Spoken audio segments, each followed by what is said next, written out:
Good morning, good afternoon, good evening, everyone, and welcome to DEI at the core of your business.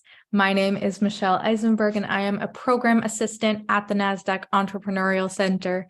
And for those of you who may not know, the NASDAQ Center is a nonprofit building a better path for entrepreneurs worldwide by improving inclusion, access, and knowledge in entrepreneurship. And so, as you will see in the chat in a moment, the NASDAQ Center provides programs, resources, and exceptional mentorship to entrepreneurs across all races, industries, and geographies. So definitely make sure to check out those links and resources in the chat. And then just a couple of housekeeping items before we get started. First, let us know where you're dialing in from in the chat. We'd love to connect. And secondly, we will open up for live Q&A at the end of the event. So please make sure to submit your questions for us in the Q&A function at the bottom of your screen throughout the presentation, and we will try our best to get to all of them. If you have a relevant question throughout, we'll try and address that as well. None of what we do at the center could be possible without all of the amazing support from our sponsors, including NASDAQ, Lehigh University, Bank of the West, Airbnb, KPMG, Wilson Sonsini, Woodruff Sawyer, Microsoft Entrepreneurship for Positive Impact, BPM, and HubSpot for Startups. We are humbled by their contributions and hope you are grateful too. Awesome. Florida, Texas, Georgia, California, New York. Welcome, everyone. So glad to see you all here from all over the place. And so before we get started, we always like to launch a couple polls just to step back and see how everyone is doing today. So this first poll is going to ask, how are you feeling? Fearful, anxious, surviving, or optimistic? I'll give everyone a few moments to submit a response here. Awesome. Thank you for participating. Give it another moment there. All right, I'm going to end this poll and share these results. Surviving is in the lead, but optimism close behind, and a little bit of fear as well. So I'm very confident our conversation today with Jes will definitely address some of that. So I'm going to stop sharing this poll and launch the second poll. What is keeping you up at night? Finance, sales, marketing, scale, pivot, team, or surviving? Give everyone a few more moments to submit another response here. This just tells us a little bit about your current entrepreneurial needs so we can continue providing relevant content. All right, I am going to end this poll and share the results.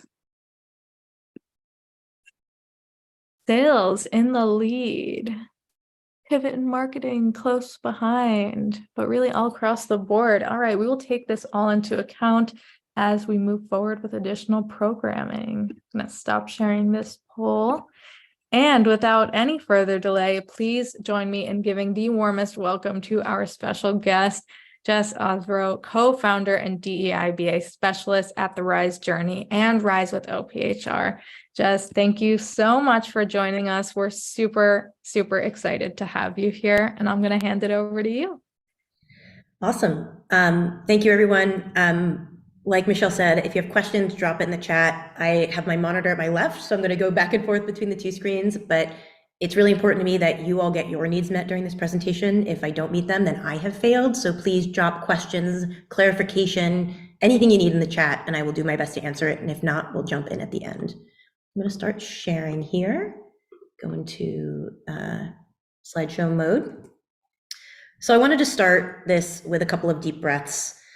I know I don't breathe deeply enough, and it really does impact your thinking, feeling, ability to process. I'm just going to take a second and let this GIF reset. And if you can all just take 2 deep breaths with me, if you breathe in and breathe out. We'll do one more. Breathe in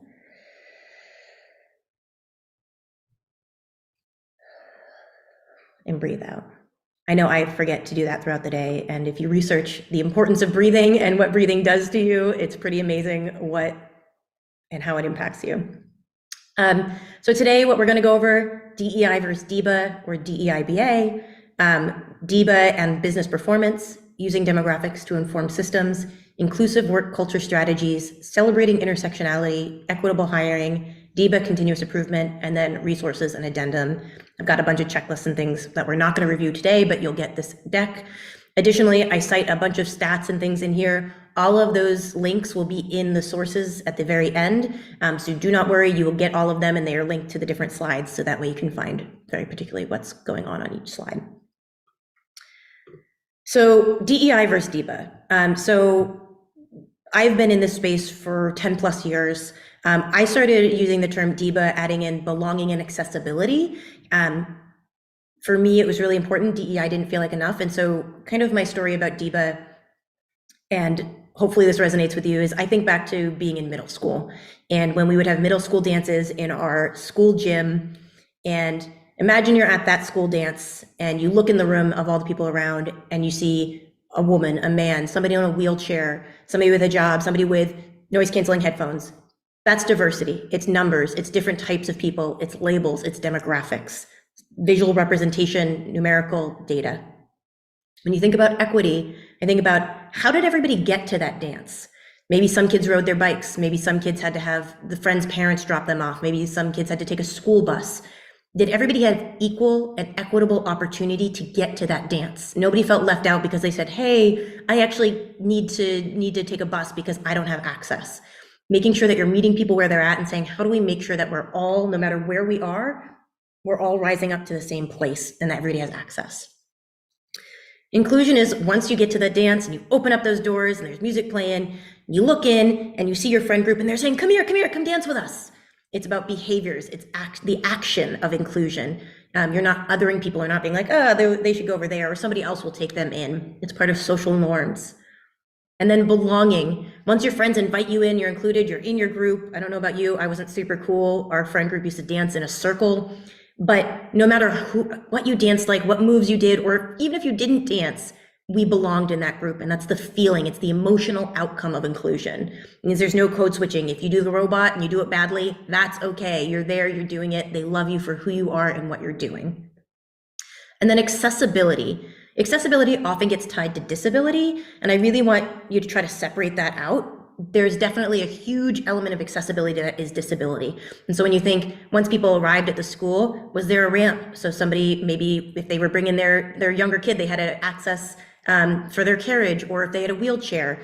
If somebody has noise sensitivity, did they have access to noise canceling headphones? Thinking about the different needs of people and making sure that, and it's kind of tied with equity, that they can all have a really wonderful and enjoyable experience. When we think about it in the workplace, it's really enabling everybody to be able to do their best. I don't know about you, but I'm sure, and I see Michelle and Anna's names on here, I don't see everybody else's names on here, you all perform work differently. Everybody needs something different to do well in work. You know, for me, I run really cold. I used to wear gloves with my fingertips open in the office because my hands would get so cold and the office temperature was always so low. If somebody were to make it more accessible for me, they would put me in a little room that had an extra heater in it and I would work a lot better. So thinking about accessibility in a couple of different ways. So no matter what you use, DEIBA, DEI, DEIJ, it's all good. There is no one correct use in technology. So thinking about DEIBA or DEI and business performance. So how diversity, equity, inclusion, belonging, and accessibility can impact overall business performance. And I threw in a lot of GIFs in here. I wanted to make it fun, hopefully. Diversity is one of our greatest strengths, especially in business. So moving forward. So thinking about it, some fast facts for you. 19% of companies with diverse management had a 19% increase in revenue compared to their less diverse counterparts. 36%. Racially and ethnically diverse companies have 36% higher likelihood of financially outperforming less diverse companies. 3x. Employees who feel included within their organizations are about 3 times more likely than their peers to feel excited by and committed to organizational missions. And 2.5x, diverse companies earn 2.5 times higher cash flow per employee. And what I say to all of this is enough with the business case. I put these on here to show the more diversity you have, and a whole spectrum of diversity, the better you do. We know this. We no longer need to prove that diverse companies do better because we have the data behind it. And I want you to remember this every time somebody says, oh, well, show me the reason. There's a million articles out there and all 4 of these are linked, these stats, and you can just share those, right? And say, we know that this it works. And so I wanted to jump in right immediately to an example. I think sometimes it's really easy to say, well, DEI then business doesn't go together, or like how do you get really tangible and tactile with it? So I wanted to show this PepsiCo example, and this is one of my favorites.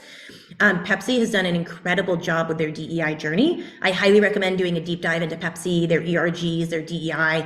They really are progressive, and there's a lot of things you can learn, even if you are a smaller organization, or even if it's a founder of one, figuring out those takeaways, which hopefully we'll address some today. So in this case, they did a Pride ERG case study. They wanted to launch Pride-themed Doritos, and make sure that they were really catering to that audience. And so their Pride ERG helped consult on the packaging. They helped create internal articles and communication about the launch. They were able to do a Pride parade in 2 different locations. They helped coordinate logistics. They did a lot of employee volunteers. This is a high-level list, but they were very heavily involved in the process. And something that I thought was interesting in this case study, again, which is linked in the end of the deck, is that this whole process, I think they did it in like 12 weeks. And it's really important to know that you can implement these kinds of changes and bring in other groups of people within your organization. And it doesn't have to take a year or 2. You can do fast activation of these kinds of things. And so what did it lead to? And this is what's really impressive here, is they raised over $150,000 for LGBTQIA plus causes. They had over 1 billion media impressions. I don't even understand. I don't know enough about advertising to know how to monetize that, but I wish my business could get 1 billion media impressions. I have a feeling our revenue would go up. I'm sure all of you, if you had 1 billion media impressions for your businesses, your revenue would go up too. They had overwhelmingly positive response from the consumers and the media. It dramatically increased their followers and likes, and they started trending nationally on Twitter and other platforms. They got a Good Morning America exclusive segment and multiple late night show mentions. So thinking a 12-week or so working group with their Pride ERG to launch Doritos Pride, and along with a couple other things, and they had all of this. From working with an internal group where they didn't have to pay these people more, although they should, they were already part of the business, and this is brain power they weren't leveraging, and ideas and thoughts they weren't leveraging. So reality is they went internally and said, hey, let's leverage this. So when you think about business, it's always about going tangible in that specific route. Hey, we want to launch something that's LGBTQIA themed. Great, we're going to get our Pride group. We want to cater to a different group of people. We're going to involve that group of people in that decision-making process. We're going to launch a new branding campaign. Great, let's make sure that groups look at it to make sure that everybody is visually represented. So thinking about how you're integrating into business is really key. And so what I say to these things are, you got to always connect DEI to the business strategy from day one. I know a couple of names on this call, and it might be hard if you're a founder of one. And to that I say, figure out one way that you can integrate DEI, one business goal, and it might say, okay, I want to diversify my customer base. Okay, well, what does that look like? Well, maybe you are located in New York City, and therefore most of your customers are based in New York City. You can say, well, okay, how do I expand to other locations? Who can I leverage on my team? What media can I leverage that might be different? Diversity doesn't always mean, okay, this person's Black, this person's white. Great, let's figure it out. Thinking about all of the different elements of diversity, and I'm going to include it in the back, there's a lot of different elements of diversity.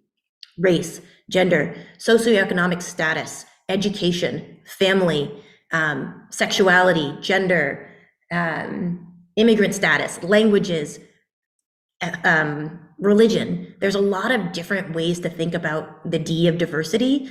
And so making sure that at the end of the day, you are tying it to your business strategy, because if there's a number behind it and you can say, okay, if we do X, Y will happen, then you can really say, okay, there was an ROI on this. There wasn't an ROI on this, that kind of thing. And I see that there is a question. Will the slides, yes, recorded and shared, everything will be shared with you. So you're all good on that front. And now I got to make Q&A disappear from my computer, which maybe I can, maybe I can't. Focus on your core areas of business, especially if you're a small business owner. Don't try to do everything at once. Choose one or two areas. Are you trying to increase revenue? Okay, niche down further. Okay, you're trying to get new customers. Okay, niche down further. Keep going deeper and deeper until you have the one or two core objectives or core areas of your business that you can focus on, and then say, okay, how would DEI tie to this? Thinking really holistically about the whole thing, but do not try to do everything. That's often where people get caught up, is they're trying to do too many things and then it all fails. Really be strategic about this. Tie DEI as much as you can to money-making objectives. So again, new customers, new revenue streams, new clients, views, if you're on social media a lot, how is your reach? Really thinking about those numbers when at all possible, because at the end of the day, you have to say, was this worth my time? Was this worth my money? Was this worth my energy? And if you can't answer those questions with the metrics you're tracking, either you're tracking the wrong metrics, or it's the wrong connection between DEI and business. And then ultimately looking at your business and saying, where do I have gaps? There's always gaps. That's okay. It's normal. Do we have maybe you have a team of 15 people? Where are their culture? Like where could there be a culture at on your team? Where could they be, maybe your team is very white and you say, actually, we could use some people of color. That's totally okay to say. It's completely honest and real to recognize where your gaps are, as long as you're not tokenizing and say, okay, our next hire has to be a person of color. Instead say, okay, we need to hire some people of color in order to create more racial demographic diversity on our team. So when we post jobs, we're going to post to specific areas, and I'll get into that in a little bit. But really thinking again about all of those elements of DEIBA, not just the D, which people often get really stuck on, that diversity piece, which often comes down to being visual, which oftentimes comes down to race and gender. So try not to get stuck on that D and think about other elements as well. I'm going to move on to the next one. And again, happy to revisit any of this in Q&A and throughout. Okay, we had one question, so I'm going to attempt to go backwards here. What are some examples on how you work with your marketing team to achieve your DEIBA goals? So I would go to your marketing team first and say, what are your goals, marketing team? What do you want to do? Maybe, and again, I don't know, and Rosa, and sorry if I just added your name. If you know any of those goals, feel free to drop them in the chat and I can also brainstorm on that. But I would say maybe they're like, hey, we want to get more impressions or we want to get more comments. Thinking, okay, well, where are you sharing things? Are you sharing it on LinkedIn, which is predominantly white? Or where are you tweeting things out? Where are you communicating it? Are only your white employees sharing it out, or your people of color as well? And I default to race a lot in this example, so know that that's an easy thing to default to. But think about who's sharing, who's producing.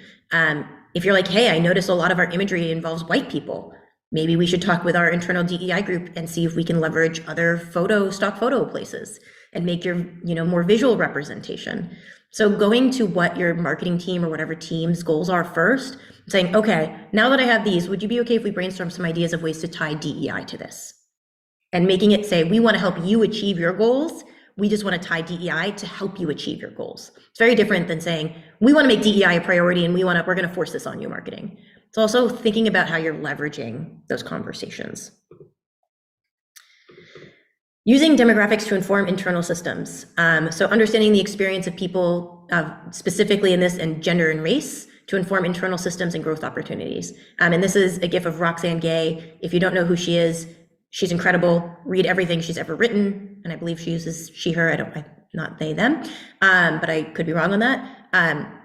She's an incredible author. She has an incredible mailing list for authors from underrepresented backgrounds. So if you're trying to diversify who you're reading, who you're looking at, who's in your feed, please, please, please follow her, like her personal evangelist.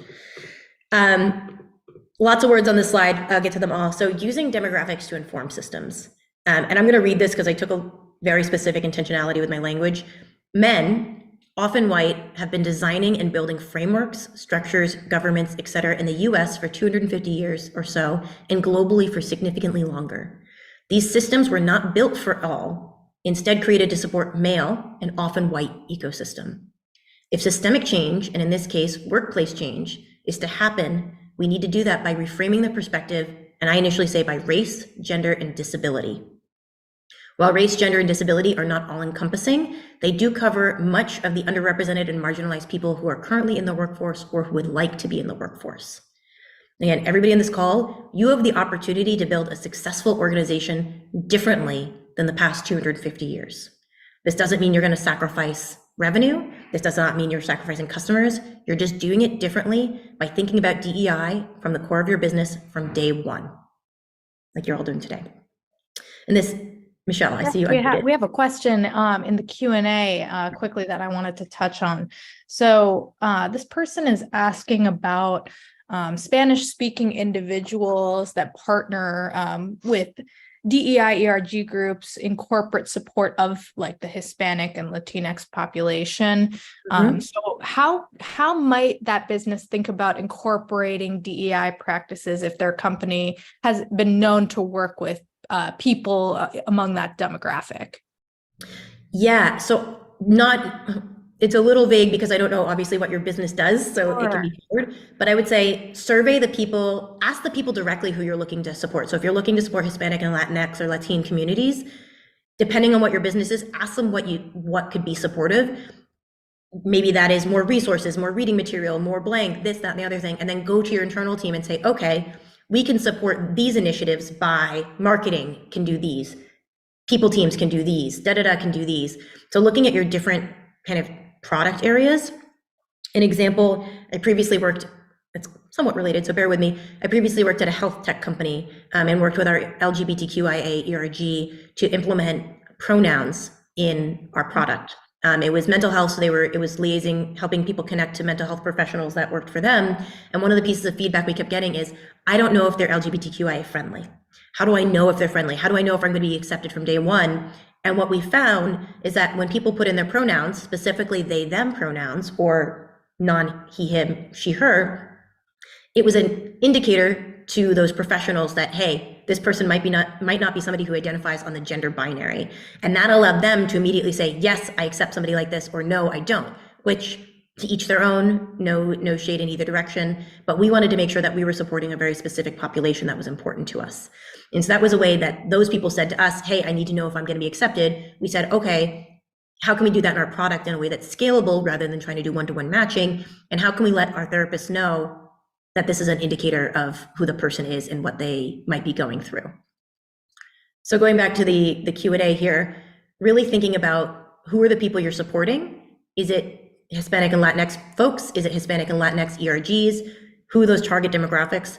Ask them what they need as it relates to your business, and then work to integrate that into different pillars of the organization. And for all of you folks, Michelle and Anna are going to share my information. If anybody wants to book time with me, I'm also happy to chat one-on-one another time, because I understand that not all examples can be addressed in real time and or with the specificity you might need. Yeah, but that's super helpful. Thank you. Awesome. So the image on the right here, recently, and there's a New York Times article, though this is from Bloomberg, where finally female CEOs outranked the number of male CEOs named John or Tom, Dick, and Harry. For a very long time there was significantly more male CEOs named John than there were female CEOs, period. So this is as of Jan 1, 2023, and this is, I believe, S&P Fortune 500 companies. So huzzah, women, we have climbed a rung on the ladder.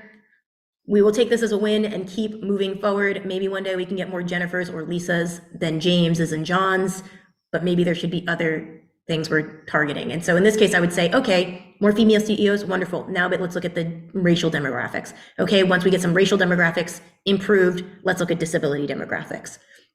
So once you achieve one thing, start to look at from a different lens is what I would encourage you to do.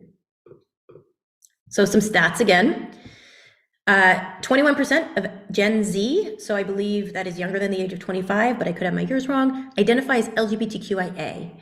And I'm going to go across first, 46% of women of color are planning to leave the workforce in the near future. I believe it was within the next 6 months. And 12% of the population identified as a person with a disability. And I put parentheses so far because long COVID is real and it is having a tremendous impact on the workforce of today and will continue to have a tremendous workforce. So a lot of people don't identify necessarily with having a disability and raise their hand. I do. I have depression and anxiety, and I talk a lot about disability in the workplace. It disables me. Therefore, I personally identify as disabled. Not everybody likes that language. Not everybody wants to be seen that way. So I put so far because personally, I believe it is a much higher number than this. So when you think about, okay, well, how does LGBTQIA and a growing population of the workforce identifying that way change how I might think about my systems? Pronouns. Are pronouns, oh, and you might hear some bells in the background, apologies. Think about pronouns. Where do you have pronouns? I see Anna has hers in her name. I believe I have mine in my name. We live in a lot of systems, Slack, HRIS, human resource information systems, applicant tracking systems, in employee resource groups. So thinking about all the ways we communicate, do you have pronouns? Do you explain why pronouns are important? If pronouns are important for a workforce that is very up and coming, it's probably important to include that in your system. You know, it's really basic. Everybody has pronouns whether or not you announce them or not. It's not like we all have them, let's use them. Healthcare benefits. What healthcare benefits would somebody who identifies as queer or trans might need that somebody who identifies as heterosexual might not need, or cisgendered? So thinking about when you're choosing healthcare plans, if you're really trying to include an LGBTQIA friendly workforce, you might say, hey, I specifically want to make sure that I go with a health plan that has gender reassignment benefits, even if it's micro, or you say, hey, my health insurance plan doesn't do it, but I as an organization will offer a stipend to cover the cost. Mental health benefits. I don't know if anybody's on TikTok. I'm not, because I'm feeling very old and I don't venture in that area, but I do know that Gen Z is very, very mental health forward. So thinking about how are you offering proactively mental health benefits? That might just be standard. Hey, you can go see a therapist. We have it as part of our plan. Or is it encouraged? Hey, we actually provide a $20 stipend, so you can, use that twice a month to go see a therapist, because seeing a therapist is expensive and insurance doesn't always cover it really well. Parental support. Right now, a lot of plans are not parental leave policies, they're maternity or paternity leave policies. So thinking about gender inclusive language, but also, does it always have to be about the primary or birthing parent? What happens if, secondary, which I hate that language, the other parent? So thinking about not just the birthing parent, but who are the other parents involved? And what does that mean? What kind of parental support are you providing for folks on the gender spectrum? Inclusive restrooms. This one should be a real easy one. Just put a sign that says, go to the restroom that you feel like you most align with. Not to get too political here, but there was a comedian, and maybe it was Michelle Wolf, who mentioned something about, folks who said they didn't feel safe in a bathroom with a trans person. And she said, well, who's ever felt safe in a public restroom? And so, thinking about that, how do you make restrooms safe? You say, hey, here are the rules to the restrooms. If you want to make them safe, outline the expectations. In the restroom, we use it for these things and not these things. You can be very clear and articulate the things you need, but ultimately the baseline is use the restroom that you feel most appropriately fits, or have single stalls. Thinking about, if you move into a building, do they have binary or do they have individual stalls where it does not matter what's on the door? And then dead naming or nicknames. Doesn't even have to be about dead naming somebody, but do you have preferred name, or do you only have their name? Do you require their legal name, or are you okay with a nickname? So thinking about what you're asking really does matter and goes far. For women of color, I was absolutely shocked but not surprised by this number. But really, when you think about women of color, what immediately comes to mind for me is pay equity structures. You can, if you have 5 people on your team, you can create levels and you can create pay bands for that. And that means that if somebody is hired as an associate, they are getting paid within the same band as another associate on your team. That's all it means. It just means you're putting people in those structures. So that way, if that second associate is a woman of color, they're making the same as their white or male counterparts. So just thinking about equity. Career frameworks. Talk about layering frameworks. And a lot of this might not necessarily seem like DEI. It's all DEI.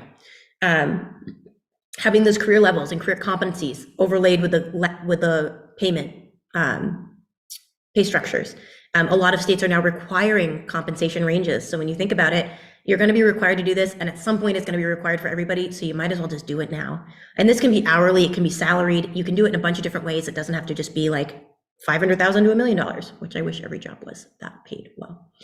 Mentorship. Internal mentorship is really, really important. So creating mentorship structures, or if you're a small team, go out of your way and say, hey, I want to mentor people. Who wants to be mentored? Or hey, Michelle, you've been here a year. I'm going to start mentoring people who have been here a year. Boom. Flexible return to work policies post-parental leave. A lot of times folks say, okay, after your 3 months, you jump in again. It's like, bleh. I do not have children yet. I'm working on having children, but I can only imagine how mentally chaotic that would be. So think about, how do you have people have a really nice transition back to work. And what does a nice transition mean? And again, ask your people, what would be really helpful for you, or what would have, if you already have kids, been really helpful for you as you transition back to work? Think about yourself. What's important? And then exit interviews, especially for underrepresented groups or marginalized communities. Hopefully you have a system of trust and some psychological safety where you can ask them. If you as a founder or you as HR do not feel like you have the right kind of trust with somebody, you can always delegate and say, hey, Michelle, Anna is leaving. I know you two are close. Would you feel comfortable taking notes on an exit interview on her behalf? And training Michelle, make sure that she knows. And sorry, Michelle and Anna, I see your names, so I'm using you as my examples.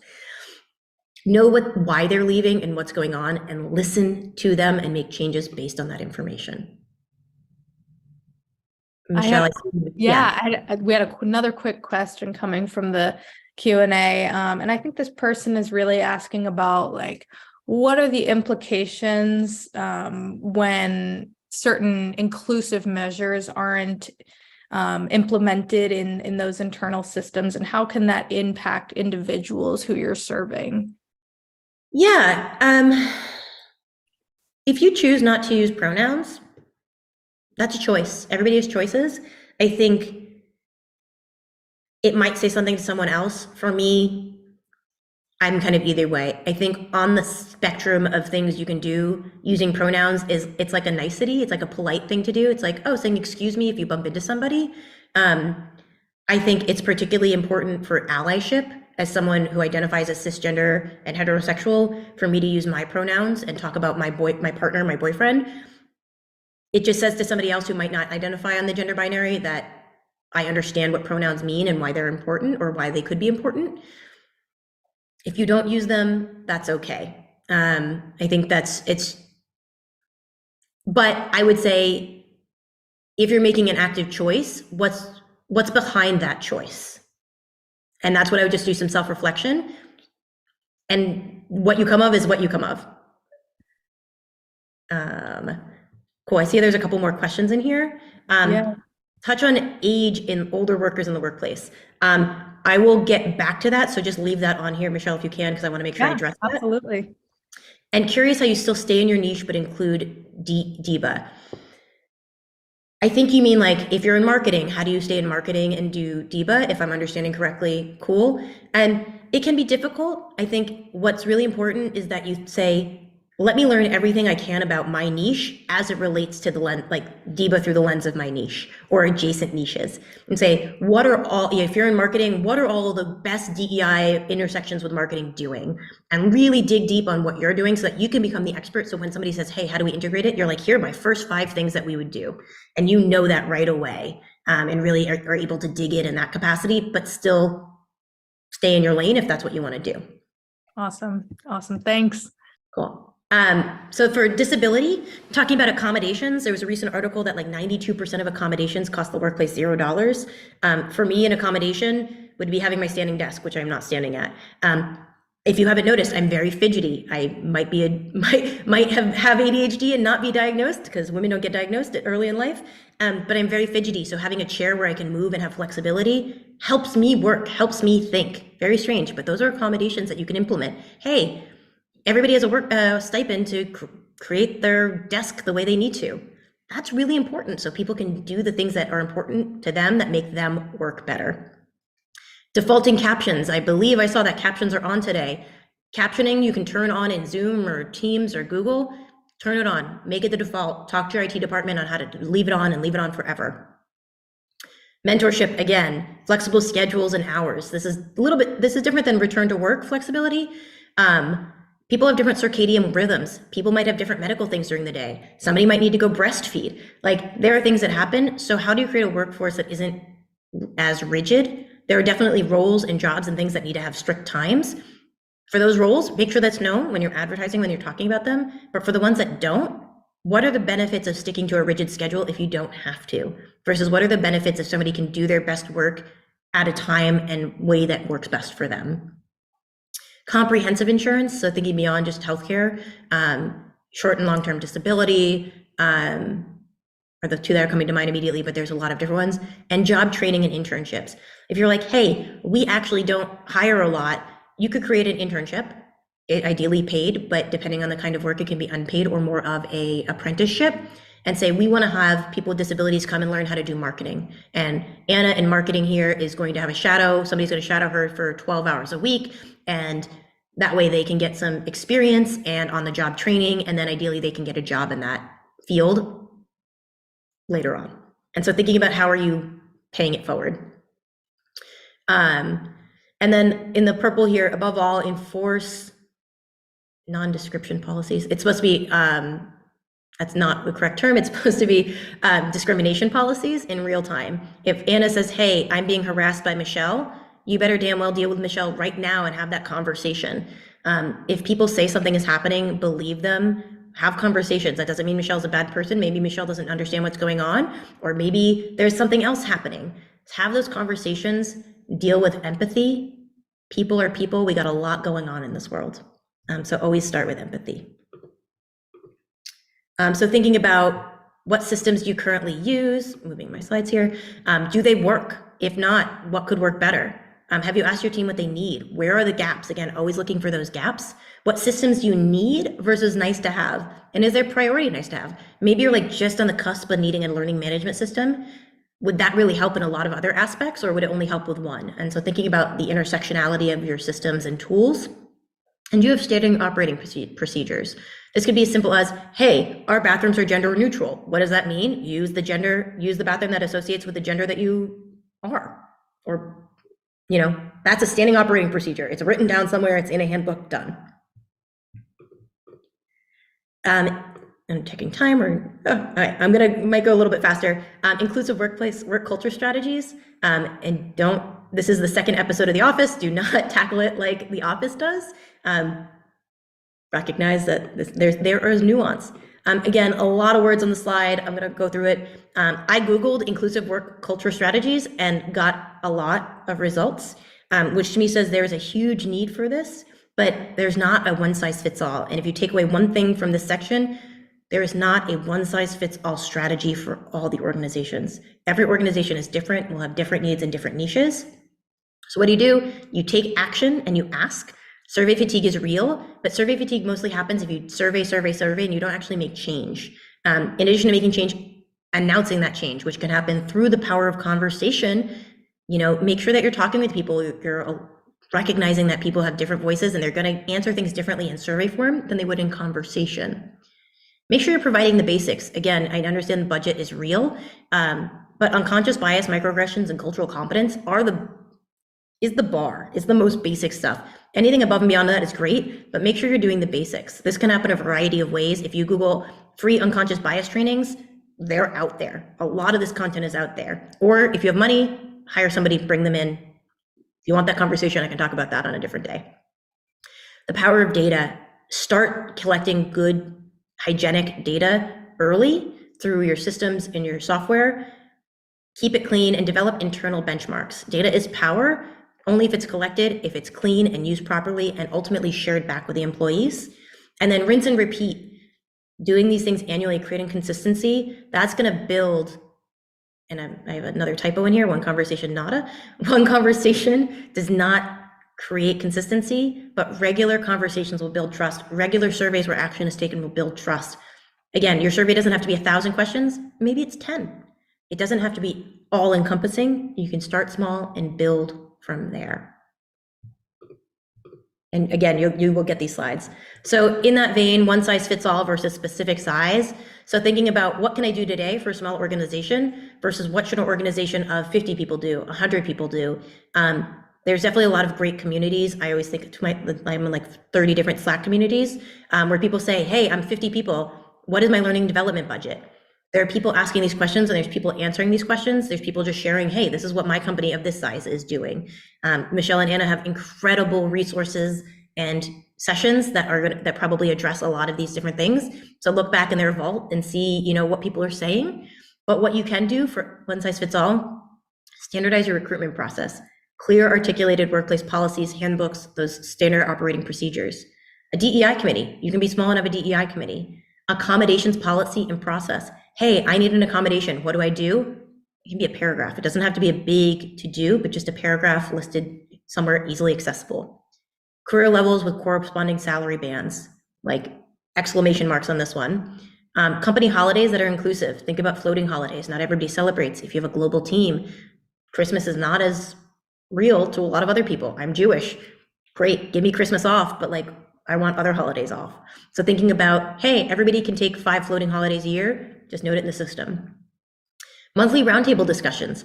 Again, there's a lot going on in this world. What does it look like where you just have a space where people can say, like the poll, I'm feeling really anxious and I just wanted to share. I just wanted to see if anybody else is feeling that way too, and we can commiserate and hopefully come out above it.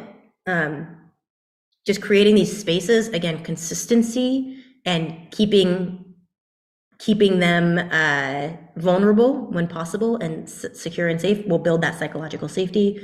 And then informal mentorship once you get to bigger formal mentorship. So I'm going to skip the size specific. Again, always happy to chat one-on-one, but this is a very incomplete list on both sides. And then what can you do? You don't need to do it all. This is where people get caught up. This is where businesses get caught up. You do not need to do everything. Pick your battles, choose your battles. Really make sure that it, again, ties to your business and helps your people out. And you can say, hey, we don't have budget to do 5 things, but we can do 3 things. These are our priorities. Create a 3-year plan, create a 1-year plan, create a 3-month plan. What can you implement now versus what do you want to implement in the future? Thinking about this just like you would a product. Hey, okay, so we're going to start the ideation phase, and then we're going to do the discovery, and then we're going to do user interviews, aka employee interviews, and then we're going to do this.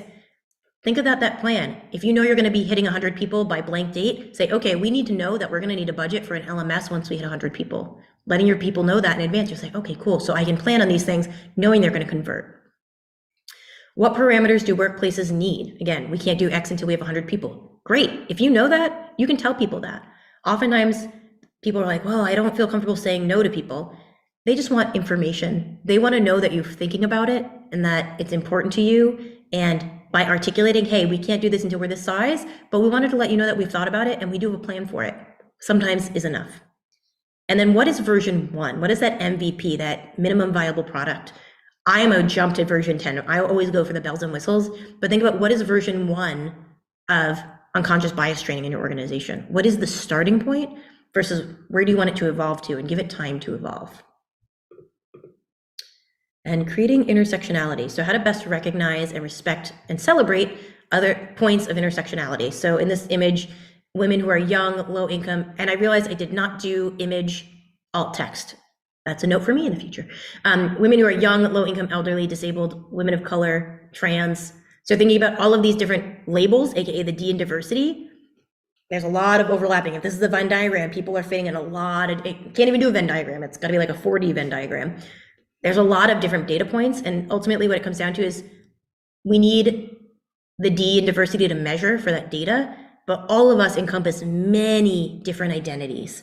At various times in our life, we might identify different ways. So thinking about that for yourself, you go home and say, what are my elements of my identity that are important to me? Judaism isn't really that important to me as an identity, but sometimes it is, and that's okay. They can ebb and flow, but just recognizing them in yourself. So starting with, intersectionality, some people are like, what the hell is it? The interconnected nature of social categorizations such as race, class, and gender, as they apply to a given individual or group, regarded as creating overlapping and interdependent systems of discrimination and disadvantage. This is kind of thinking about, when is intersectionality have negative connotations? When, women and people of color, you have that Venn diagram, oftentimes, make less money than white men, versus making less money than women versus people of color. So thinking about that, as you narrow it down. Intersectionality highlights how the intersection of individuals' various identities are systemically and culturally weaponized to oppress people, and therefore is connected to generational trauma. So thinking about not just who we are today, but how did we grow up? How did that impact us? What did our systems, go back to those systems being designed by oftentimes white men, how is that built in to weaponize people who aren't white men? Maybe unintentionally, don't blame every white man for it, but thinking about how do you change the systems that aren't built for everybody. And the last one here allows us to understand each other a little bit better. At the end of the day, we might all experience discrimination and gender inequality differently and uniquely, but we are all united in our hope for equality. So ultimately, there's a lot of ways to have negative things happen to you, especially as it relates to an identity. But the work of this is to move things forward, to move the needle, to say, how do we rebuild, how do we knock down current systems that aren't working and rebuild them in a way that works for all? All right, another text-heavy slide. I'm going to review a couple of these on a high level. You'll get this. But thinking about how are people identifying the workplace? So I always go to the EEO, Equal Opportunity Employment Form. So if you're filling out a job application, or once you get hired, they ask you to say, I'm a woman, I'm a man, I'm Black, I'm white. The one that the US government has is incredibly limiting. I absolutely hate it. So what you can do is you can say, cool, I'm going to develop my own. And you can host this on Google, a Google form. You can host this on your HRIS, but you can create your own categories. And I have examples I'd be happy to send to everybody. And an example is allowing folks to select 2 or more races rather than selecting the box that says 2 or more races. How do they identify? What's important to them? And by recognizing that these are the identities, hopefully that empowers them a little bit more to bring their most authentic self to the workplace, that allows them not to code switch based on those identities, because you're saying, I see them and I'm going to work to respect them. So thinking about what you do instead, don't ask all people of color or underrepresented people to plan all the DEI education. You want to involve them, but find that balance of being like, hey, Anna, you're a white woman, so you need to do this because it's a white woman event, versus saying, hey, Anna, like HR has done this. Can you reflect on this or give us some ideas? So finding that balance. Don't assume people have thought about intersectionality. We're all in a very different stage of DEIBA education. Don't assume anything about anybody. So be intentional about your approach. Don't make anybody feel othered if they don't know what's going on. And somebody asked about ageism. This is particularly important when you think about the workforce. We have a very large spectrum of ages in our current workforce, and especially at our senior leadership level. They didn't grow up, my parents, and I affectionately call them boomers, didn't grow up with this kind of education. They didn't grow up with this kind of conversation. This was not commonplace. People weren't having webinars. They weren't having webinars, but they weren't having conversations about this at their, team offsites. So find a balance between granting them some grace to learn and evolve and make mistakes, thinking about cancel culture, but also informing them and saying, hey, at our workplace, we do X, Y, and Z because it's important for A, B, and C. And so thinking about where people are coming from, what they may or may not have learned, different, globally, people are very different places globally. If you look at Europe compared to the US is light years ahead on DEI in a lot of ways. Europe is ahead in different areas. So thinking about everybody's baseline, and in terms of equity, how do you meet everybody where they're at to get them to raise together? I always say, like, a rising tide lifts all boats. So how do you get everybody to improve together, become more aware together? And the question about the pronouns and not using your pronouns, you might not know why it's important. And so saying, okay, I'm going to give you the basics, or actually, I've explained this 5,000 times. Would you be open to reading something about it if I can share a short article with you? It's hard, it's exhausting, especially if you're in a DEI space. You say a lot of the same things over and over and over again. Give yourself a breath, grain of salt, keep going. We're close on time. I repeat, do what you can. You do not need to do it all, especially if you're a small organization. Pick and choose your battles, figure out what's most important to you, to your people, to the business, and move forward with those. Make it someone's job. If you're like, hey, we need to have a social media post for Area Heritage Month, make it part of somebody's job. Make it part of their expectations, their goals, rather than being like, okay, Anna, you're a woman and therefore you're going to make the Women's History Month post. She's like, well, I'm in engineering. Why would I make that? Make it someone's job. Know your audience.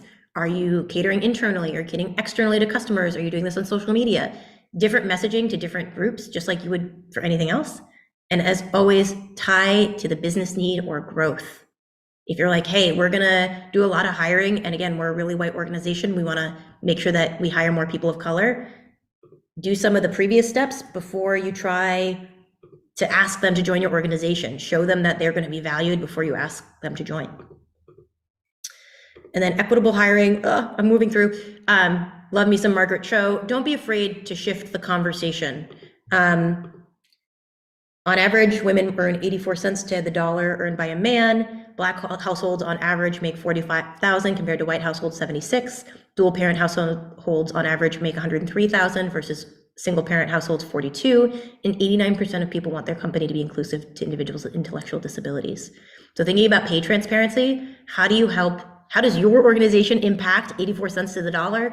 By publishing those salaries, by publishing that information, by knowing that, because that means every woman in your organization is going to earn their equal counterpart to the man. For black folks, they're going to earn their white counterparts. Dual parents or single parents are going to earn their dual. You have an incredible opportunity to make change. And this is one of the easiest ways to do it. Equitable hiring, I'm not going to go through all of this, but when you think about it, parse it out. Before you begin the process, at the resume review stage, at the early stage of the interview process, at the late stage, I actually have a workbook. I will send you all the link. It's a free download. It's like a 40-page workbook that goes through the entire hiring process with DEI built in. If you're struggling, that has templates and a whole bunch of things in. I pulled a lot of this from that. But thinking about each different stage and how you're integrating DEI at each different stage. And then start with what you can do, what makes sense depending on your scale. You might not be able to have DEI embedded into all your emails, but maybe some of them. But maybe you have an applicant tracking system and you can templatize everything. Think about your own personal experience. What do you wish you had experienced before you were hired, while you're being interviewed, when you were being fired? Think about what would have made the difference to you and your peers. Implement it and get feedback. Trends change over time. Things change, things evolve. If you're like, oh crap, I'm not doing it right anymore, evolve it. It's totally okay. If somebody points out, gives you feedback, move things along. And continuous improvement, which is going to reflect a lot on the previous 4 sections, the importance of continuous evaluation and improvement of your practices. This is an actual quote from Danny DeVito talking specifically about the film industry. The majority of white folks, including myself, who are born in the US, have racism built into who we are. And that's because of our education. That is because of what media has said. That is because of the structures that are in place. Am I racist? Probably. Am I working on it? Always. That's intentionality. But owning, hey, maybe I do clutch my purse and I cross the street when I see a black person, but noticing that, noticing your biases, it is okay to be something, even if it's not pretty or flattering. In this case, a racist is a pretty crappy thing to have on you. You got to recognize and you got to move forward. Again, this is where all of you have a really tremendous opportunity to do more. And racist is one example, but our systems have done this. You can impact and change who you are and what you think and how you think. So do. Lovely pyramid. Again, when I say do what you can, start at the beginning, think about the basics: benefits, healthcare, recruitment, and interviewing. These are really easy things to implement DEI in. Next step, proficiency, retention and employee relationships, HR, internal technology and tools. Next, kind of intermediate, thinking about suppliers, donation, marketing, branding, social media, and legal. Advanced, thinking about customers, user, community, product, UX, UI, user research. And then at the top of the pyramid, if you're an expert, you're thinking about ESG and CSR. So climb the pyramid, take your time, maybe take a little piece of each. Maybe your organization is really great at parts of the advanced, but mostly basic. Awesome. Know that it takes time. This is an evolution. You are not expected to get this from day one. That's okay. But this is about building systems and structures that support everyone, because systems and structures are the core of your business. Cool. External benchmarks should be used with not a train of salt, but a grain of salt. That's some of my ADHD potentially showing. A lot of leaders don't want to share their own data because they're nervous about why company X hasn't shared theirs, and so they don't. There's definitely times, and I have a bunch of things here, like if you want to benchmark your parental leave to other organizations or of a similar size, that's a great way to do it. But trying to do all of the DEI data can be a really slippery slope because every organization is different. And the image on the right is a screenshot that I took from a LinkedIn. A company was like, hey, we realized we weren't sharing all of our perks and benefits, and they created in Canva this really cool image. This is something every single organization could do very quickly, and you can attach it to your email so that when you send it out, you have this beautiful image where they're like, ooh, I can get this, ooh, I can get that. Like, it really makes it nice when benefits aren't always the coolest, like most sexy thing you can share. Internal benchmarks are much more important, especially when you think about culture surveys or assessments, when you think about demographics, when you're measuring demographics, seeing change. focusing on the internal at your organization is way more important than the external when it comes to that kind of benchmarking. I attach a list of different HR related DEI benchmarks. Really interesting. Again, look at your systems, look at your structures. What can you scale? What can you grow? What can you move the needle on? And then sharing internally and publishing publicly. My organization, The Rise Journey, we actually share our entire team's demographic data. It's all anonymized on our website. So do these other organizations. It's a great way to say, hey, this is important to us, and we're holding ourselves accountable because we're publishing it publicly. You might only update it once a year. You can be a small organization and still do this, but it's about showing your commitment, showing progress, moving the needle, and building that accountability. And then, and apparently I didn't do a final thing for that. So we're officially in Q&A, and I'm going to stop sharing my screen. Whew. Awesome, Jes. Thank you so much. That was such an incredible overview, such great factoids.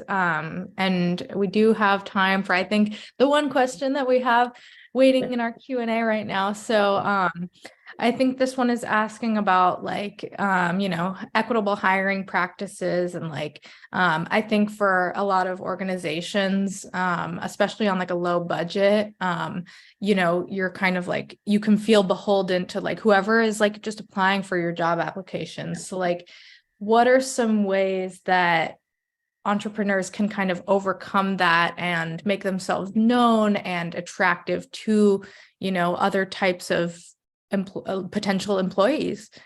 Yeah, I would say, what do they want to see and what's important to them, and how do you showcase that publicly? So do you have a DEI mission statement or philosophy on your careers page? You say, hey, we are a small but mighty organization, and this is important, and here's how we show it. We have pay structures, we have internal mentorship programs, we have that cool little benefits thing. So what's important to the people you're trying to attract, and showcase that. Mm-hmm. Sharing your interview process, saying, hey, here's our full interview process. This is what you're going to experience. It should take a total of 2 hours over 4 interviews. Here's our expectations. We're going to send you all the questions in advance. How are you saying, hey, we're catering to these people? In terms of job posting, this is 100% where it gets tricky because budget can get involved. Yeah. But if you're only posting on LinkedIn, you're catering to a mostly white audience. You're catering to a very specific type of audience. So there's a zillion places to post free jobs. If you have an applicant tracking system, oftentimes they're disseminating it to a lot of your places. And this is maybe where you say, hey, Black employees, we're really trying to recruit more Black folks because we recognize that we don't have as many people in this demographic as is important to our business. Would you feel comfortable sharing this job to your communities? And that community might be putting a poster in a church. It might be sharing it on LinkedIn. It might be putting it in some Slack communities. There are a ton of amazing Slack communities where people are posting jobs.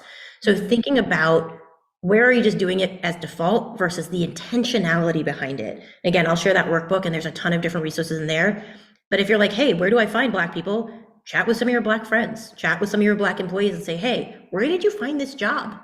Where would you look today if you were looking for a job? Hopefully you're not, and go, fish where the fish are. Don't try to fish, on a sidewalk, go to a pond.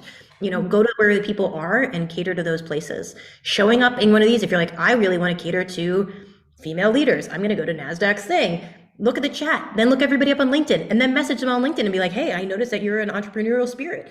Would you be interested in a full-time role? Here's some jobs. You can do that. There's nothing against that. And then if you do have money, there's a ton of great sites where you can get really niche. There's blackjobs.com, which I didn't know was a thing until a couple months ago. So if you do have money to put towards it, which I very much, if you're trying to recruit a specific demographic, suggest you do, you can do that. Right. Perfect. Awesome. Thank you. And so right before we close out, if you just had one key takeaway that you wanted to leave with the audience, what would that be? Don't do it all. Do something. And what you're doing is enough for now. You need to continue to grow and evolve, but it takes time. It takes evolution. It's a crazy world not crazy world, try not to use this. It's a wild world out there. Give yourself some grace. Moving the needle slowly is still moving the needle. Thank you, Jes, so much for setting such an amazing overview and sharing all of these incredible insights with our audience. It was so great to have you here. Thanks for having me. Awesome. And to our audience still here, we would love for you to join us again for upcoming webinars, which you can view using the link that's going to be posted in the chat. And thank you all so much for joining us today. We look forward to welcoming you back online with us soon.